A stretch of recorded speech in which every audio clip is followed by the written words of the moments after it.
Kata pengantar Kiai Haji Ahmad Sa'adullah Abdul Alim dari Ponpes Sidogiri, Jawa Timur. Sudah maklum bahwa pembahasan tentang nasab merupakan tema yang sangat asing bagi kita dan bagi kebanyakan orang selama ini. Kita juga tidak pernah termotivasi untuk mempelajari nasab siapapun, kecuali sedikit tentang nasab baginda Nabi Muhammad SAW yang dijadikan bahan hafalan waktu kita duduk di bangku ibtidaiyah. Lagi pula guru-guru kita senantiasa mengajarkan untuk tidak mengukur kemuliaan dengan nasab, melainkan dengan ilmu, amal soleh, dan akhlak mulia.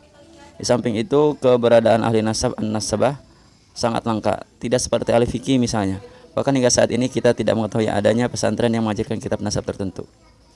Juga tidak ada perguruan tinggi yang menjadikan ilmu nasab sebagai satu program studi mereka. Agaknya keilmuan tentang nasab ini hanya digeluti oleh beberapa unsur ahli yang terafiliasi dengan sejumlah naqabah ansab, lembaga pencatat nasab yang berada di beberapa negara.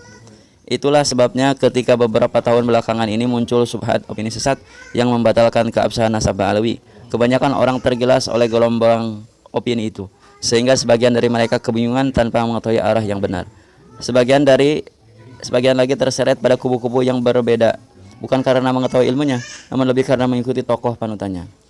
Tidak hanya itu, sebagian tokoh yang dianggap alim sekalipun ada yang terbawa arus ikut menyangsikan atau bahkan membatalkan nasab Ba'alawi. Kendati mereka bertopeng di balik retorika ilmiah, semisal meminta bukti tes DNA atau menuntut adanya catatan pada kitab sejaman, tanpa mau peduli jika DNA tidak bisa dijadikan sebagai standar nasab. Dan keberadaan kitab sejaman bukan satu-satunya standar penetapan nasab. Hal demikian sama sekali tidak aneh, karena orang yang alim di sejumlah disiplin ilmu keislaman sekalipun belum tentu memahami standar-standar ilmu nasab. Karena itu, setelah melihat isi dari buku ini yang begitu lengkap, membahas standar-standar penetapan nasab secara umum, dan menolak subhat-subhat saudara Imaduddin Banten secara khusus, saya sangat bersyukur dan gembira sekali karena ulasan tentang nasab yang pada buku ini didasarkan pada data-data ilmiah yang kredibel, sesuai dengan standar-standar ilmu nasab yang diakui oleh semua naqabah an-nasab di seluruh dunia, dan ditulis oleh para pakar nasab dunia baik di masa lalu maupun masa kini.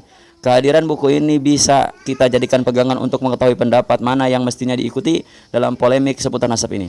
Karena selama ini kebanyakan orang dalam ini tidak memiliki pegangan selain meme tulisan pendek atau potongan-potongan video tanpa referensi yang jelas, yang kebanyakan memang dijadikan alat untuk memframing keterputusan nasab Ba'alawi, sehingga muncul budaya saling caci maki yang mengarah pada perpecahan umat.